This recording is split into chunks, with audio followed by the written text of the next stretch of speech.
So each of the Gospels are, of course, anonymous. The nearest we get to a Gospel not being anonymous is Luke, where for the first time you get I. Okay? We don't find that in Matthew, you don't find that in Mark, you don't find it in John. But in Luke chapter 1, verses 1 to 4, you actually get a little sort of preface where the person creating this document in its final form, that might be an important qualification, is saying, hi, this is what I'm doing.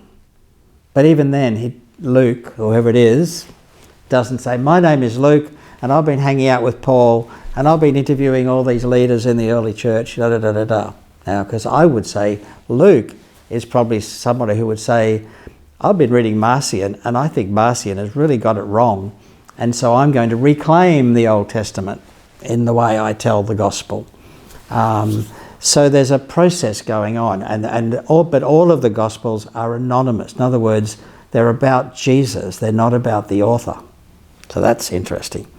And if we think there's some spiritual mileage in quibbling over who wrote this gospel or that one over there, we're missing the point. The Gospels are not about modern authorial ownership and intellectual property issues. It's the one gospel. It's not the gospel of Mark. It's the gospel of Jesus according to Mark. The gospel of, in other words, the good news about Jesus according to Matthew. But it's always the gospel about Jesus, the gospel of Jesus, not the gospel of Mark, although that's how we say it in shorthand. So then we get something like Matthew, and Matthew is kind of the serious big brother amongst the four gospels. And that's why he comes first, because Matthew is the gospel that's most like the Old Testament. It's the more Jewish of the gospels. And it's also much longer than Mark, so the books tend to be arranged in order of length in any case. So Matthew's going to be there right at the start. And who was Matthew? We have no idea. At a much later stage, when you get to Irenaeus towards the end of the 2nd century, they want to attach each of the four gospels because there are four corners to the earth and the gospel has to go out to the four corners of the world. And they don't want to use the gospel of Peter anymore, and they don't want to use the gospel of Thomas anymore, so Mark kind of gets back in. So up until then, there's no sense of attribution, but in the earliest manuscripts we have, which are much later than Irenaeus, at the end of the text it'll say the gospel of Jesus Christ according to Matthew or according to Mark or whatever.